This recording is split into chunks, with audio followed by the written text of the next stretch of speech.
nothing is there, I would like to bring the attention to something which is very simple and basic. It is the significance of understanding unlearning. We have learned so many things as a part of our conditioning and are following it automatically and mostly unconsciously. And that becomes a very dominating and entangling factor in our life, because without our becoming aware of it, that it is happening like that, we are following certain mechanisms which we have picked up, not deliberately, but more or less as a part of an effort to survive. So every child needs that. Every child gets into different kind of conditionings, and it is normal. But yet it is very important for us to understand that we are bound by conditionings which at a certain point in our life has been valuable and relevant, but as we grow, as we become capable of understanding more deeply, as life becomes more challenging, more open, then we need to recognize the need to go beyond this set of concepts and beliefs and reaction patterns which we have become accustomed to and are identifying with. It becomes difficult because we imagine that this is me, this is our identity, this is our definition of who we are. I'm like this, I'm like that, I'm good, I'm bad, I'm right, I'm wrong, I'm superior, I'm inferior. In different ways we put ourselves in boxes. And since we also see each other in these kind of labels and boxes, we think this is reality, this is the world, everybody is doing that. And rarely someone comes to question, hey, that's my projection, that's not the reality. Rarely someone comes to see that it's also relative and it's not essentially the case. That is why it becomes all the more important to understand unlearning. Unlearning so that we can learn and be open to what is intelligent, what is relevant now, what is relevant to live the reality. Otherwise, we are just reacting more or less automatically, getting trapped in all kind of reactions, believing things which have no basis anymore, which mislead us into all kind of further entanglements. And we continue to believe that this is reality, this is how things are. So we start falling more and more into the hole of our conditionings, into the trap of our past.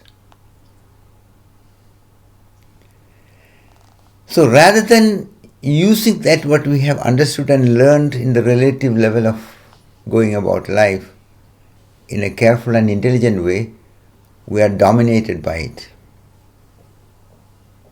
And this is not good for a human being, because it is the most minimal way of beginning with life. But it starts getting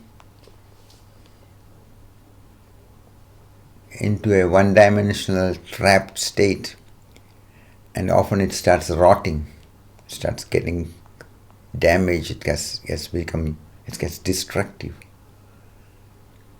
So it is very important to realize that we as a human being need to go beyond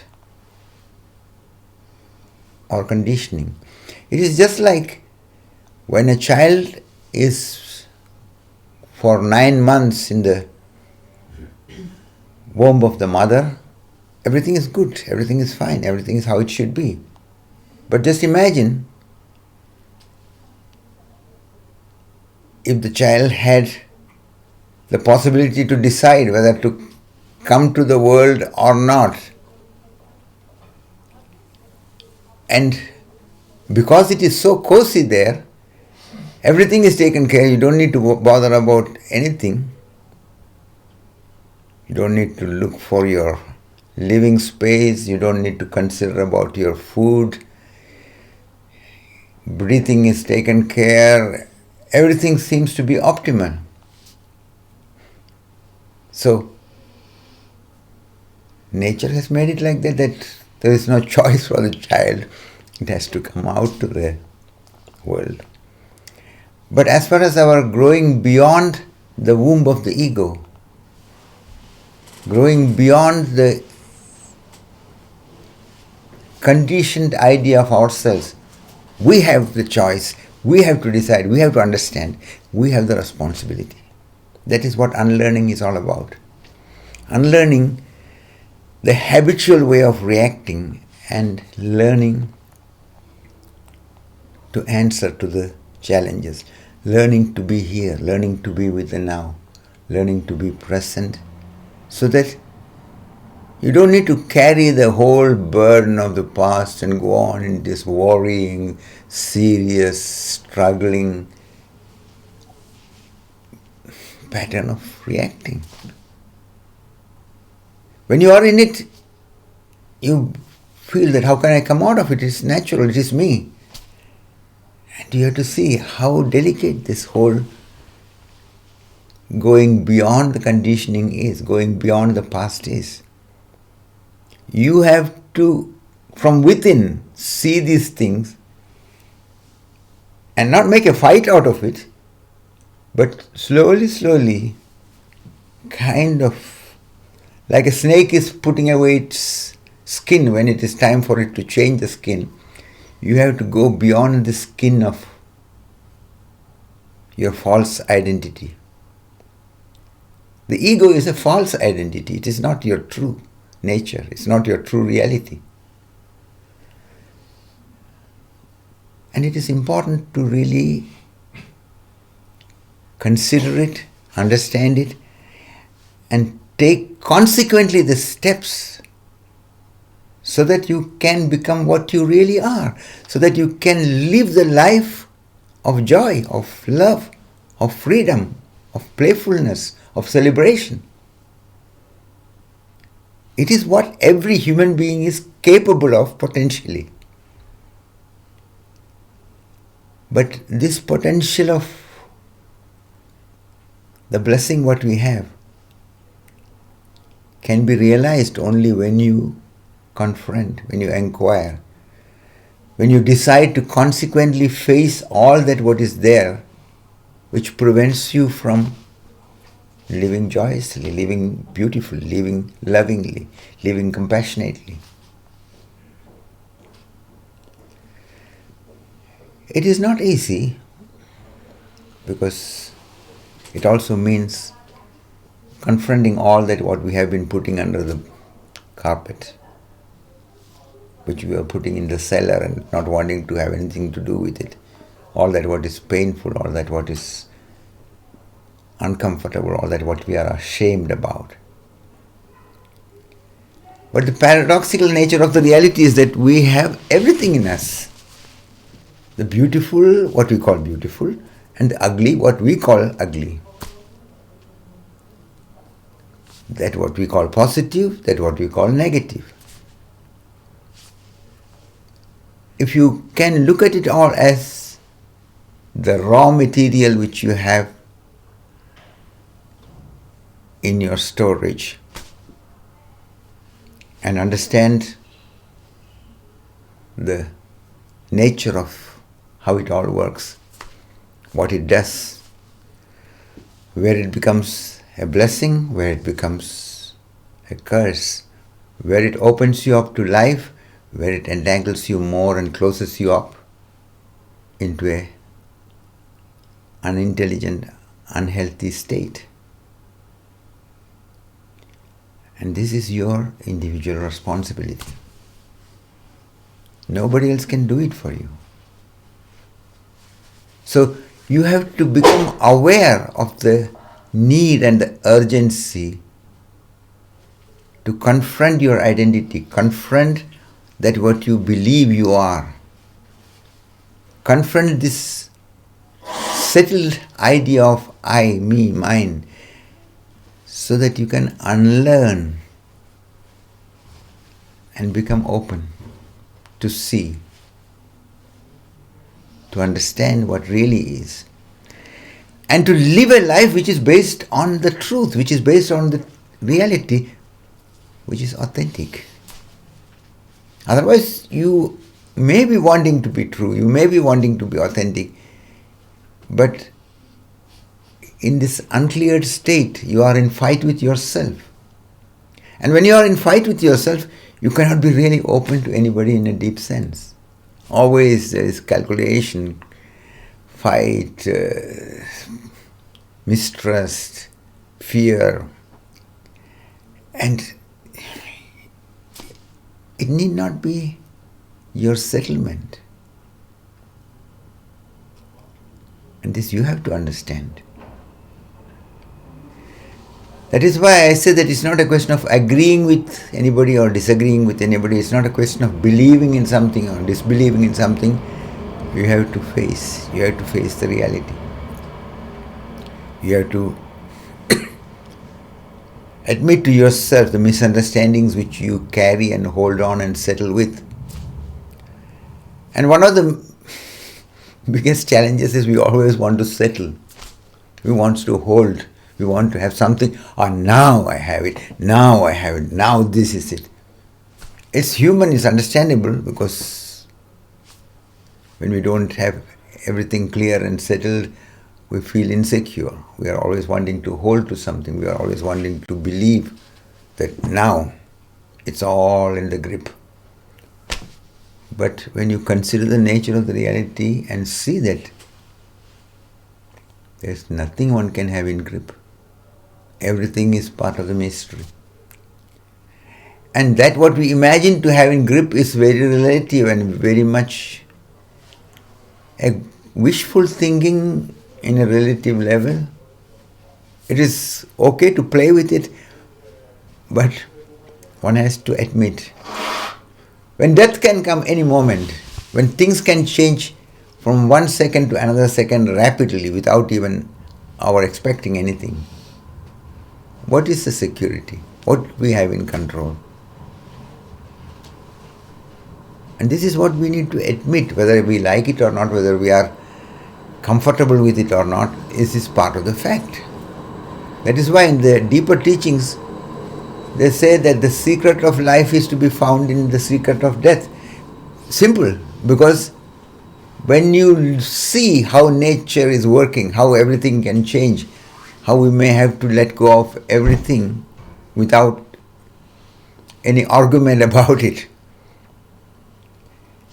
And again, when life is having it the way it is not against you, it's not against anybody.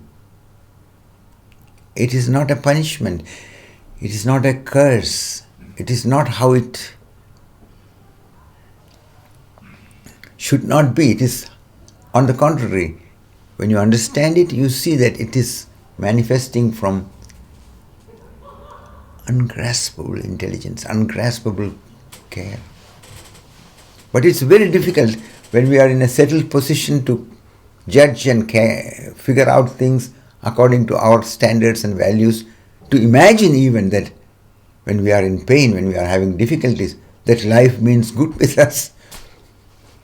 So when there are problems, when there are suffering, when there are misunderstandings, And when we see all kinds of things in the world happening, then we cannot believe that. How can this all be coming from the divine intelligence? How can it all be coming from compassion? How can it all be coming from some kind of goodwill? Because we have concepts about everything and we believe that our projections which we have into the reality is the reality.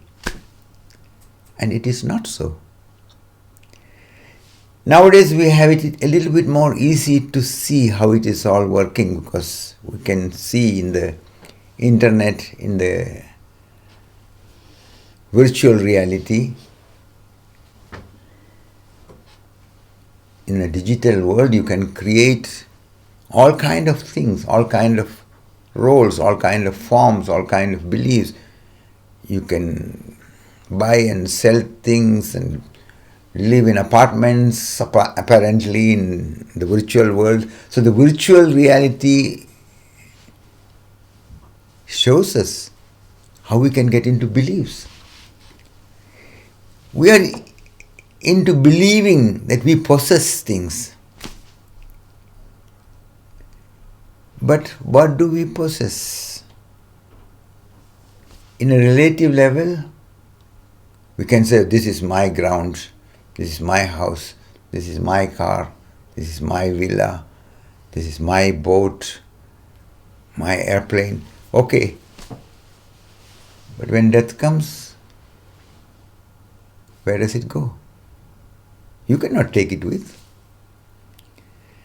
The Native Americans who are called the original Americans, they have a different way of approaching. They never possessed the land. They were seeing it as part of Mother Earth. And they had a very respectful connection. So when people wanted to buy the land from them, they were at a loss. They didn't know what to make out of it. And they were almost compelled into treaties and signing things and make things that give a little, like giving something to eat or something to make it a little bit pleasant, and get all these things, and then it becomes a record. So they have sold their land, and often they are not understanding it because it is not in their perspective. So many things what we have in the modern way of playing the game of life, when you consider more carefully and deeply, you see that we have created a virtual reality. And it is interesting, it makes life very dynamic, colorful, okay? But yet we have to admit, it's not the truth. Because we come with nothing, we go with nothing. We come alone, we go alone. And when we have not learned to unlearn, when we have not understood the significance of unlearning the habitual way of projecting and imagining things to be the reality, we continue to fool ourselves, continue to be in the misunderstanding, continue to be in the one-sided way of looking at things. And when things change, we are at a loss. And we want to find somebody to blame, somebody to be responsible for. We want to say, because of this, because of that. Okay, with all your reasoning, reality remains reality. Things happen the way it happens. Either we can be courageous enough to admit to ourselves, I don't see the reality, I have to learn to look at the reality. And learning to look begins with unlearning and disentangling oneself from the habit of projecting and identification. Then you can see that there's a different dimension of reality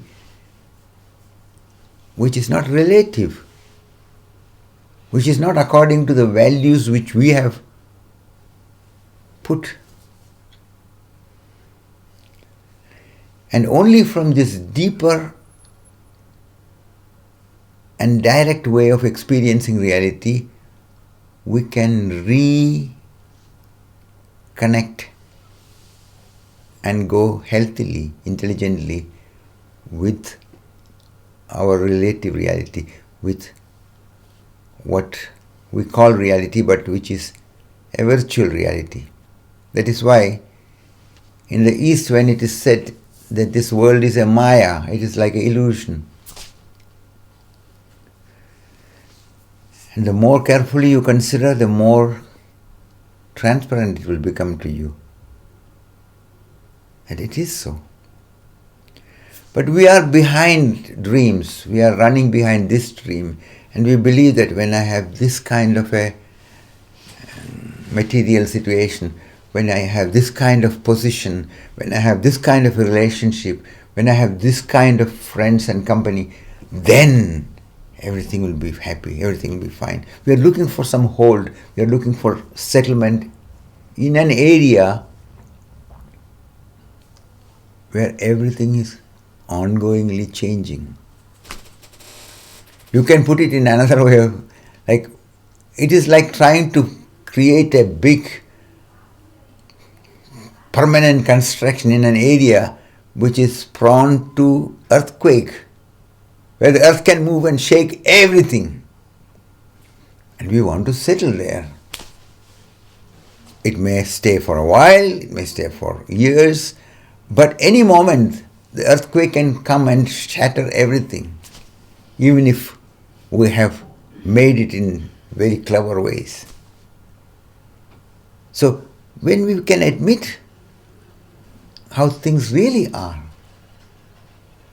and not look at it as if it is all inimical to us, it is all against us, and not go into this role of being a victim and look always for something to complain, to be against this, against that, or against something else. That doesn't help us. It is not coming from your clarity. It is part of an automatic, unconscious reaction. And you have to understand it. So you have to catch yourself from wasting your energy in these blind and unconscious reactions so that you can manifest your energy in an intelligent and healthy way, which becomes an opening, which becomes a flowering, which becomes a fulfilling development in your life. Again, nobody else can do it for you. Understand it carefully. It is your individual freedom that life has made it like that, that you can decide to go right or go wrong, go on into the old settlement, or take the initiative to confront and flower. You decide which direction you go into. If you follow the habitual pattern which drags you into mechanicalness and darkness, or you confront and understand and learn so that you can bring your life energy into manifesting in such a way that it leads you into clarity and light. Of course, the automatic pull goes towards darkness, towards settlement, and it is this state of intoxication where we find ourselves in, which we have to bring into awareness. It is like a drunkard who just goes on doing certain things, circling around in the same way, till the person sees that, hey, what am I doing? And then you have to shake yourself out of the drunkenness. We go on reacting in certain ways. We go on playing certain roles blindly, which entangles us more. And we go on blaming, suffering, and getting more upset, more hurt, and believing that the other has to change.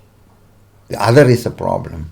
It doesn't matter who the other you are projecting onto, but that will not help you. That is why unlearning is a valuable orientation, so that you can become capable to learn. Because learning becomes possible only when you are open. And to be open, you have to put aside things which are preventing your vision. Unlearning is removing the barriers which prevent you from seeing and experiencing the reality the way it actually is. It is not understanding it on a logical, rational level where we can say, it is like this, it is like that. It's not creating a new concept to settle with. It's understanding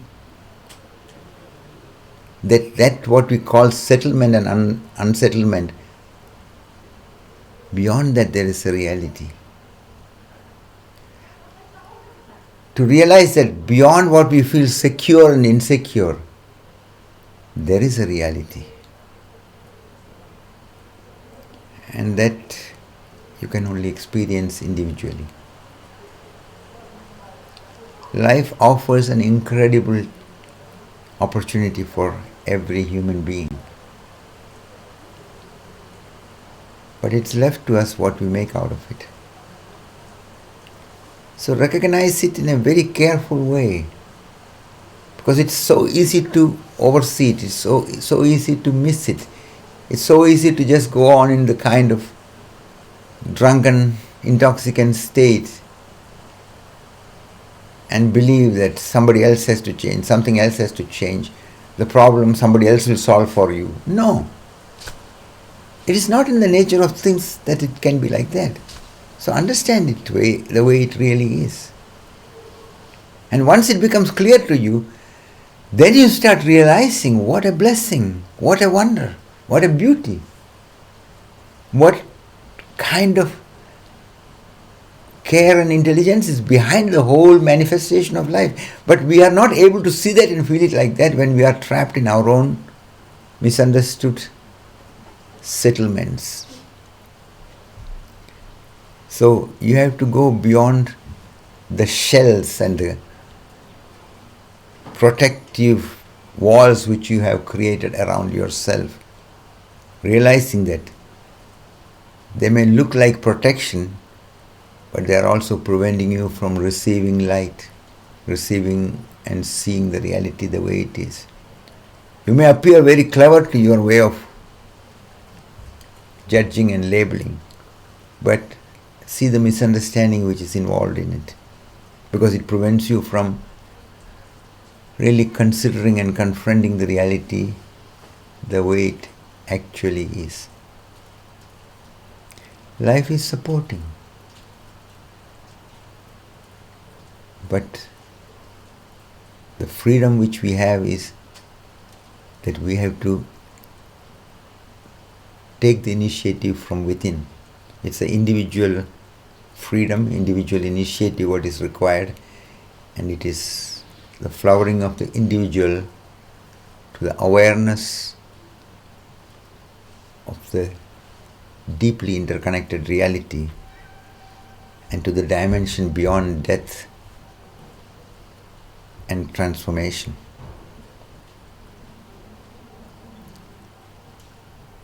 That is what is meant, that become aware of the eternal behind this passing, changing phenomena of life. Unless you experience it yourself and it becomes unmistakably clear to you, fear becomes the dominating factor in our life. We are determined by fear, and all these calculations which we carry and hold to, together with our identity, together with our idea of who we are, what we are. I have been often mentioning this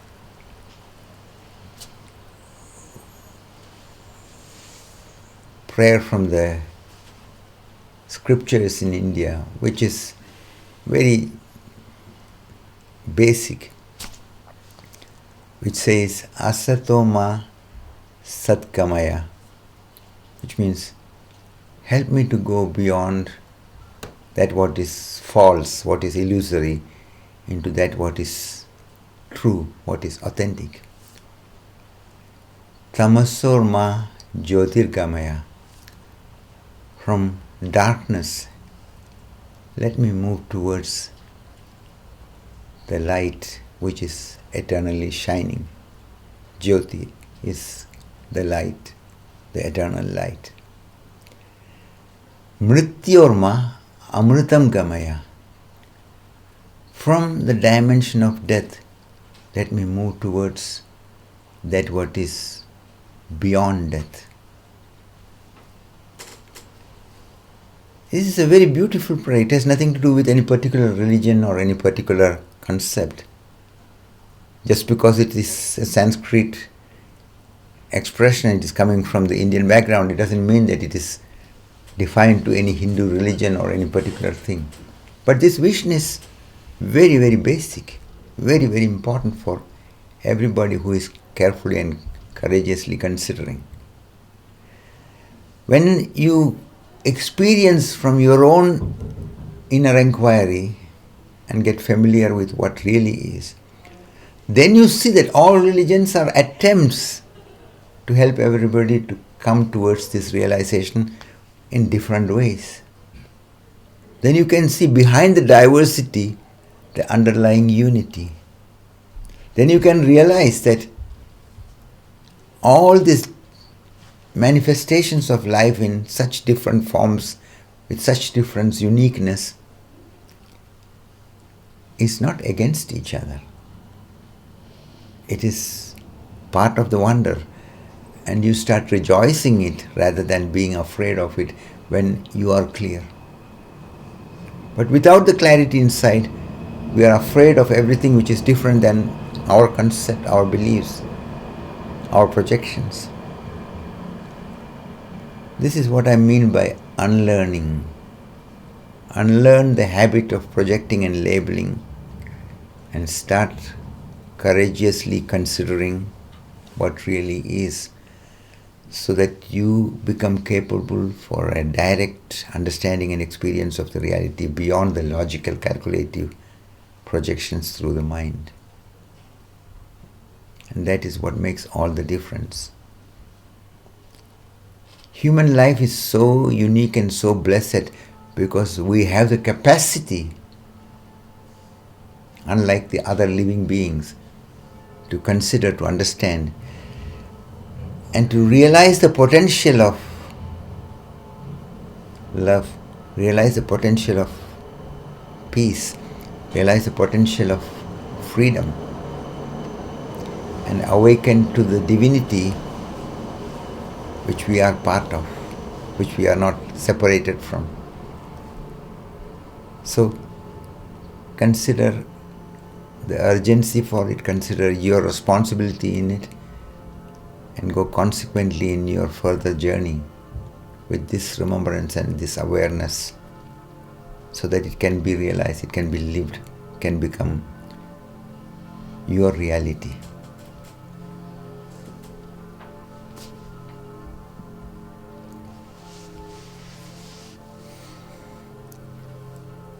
If any questions are there in anyone still, we can take some moments for the questions.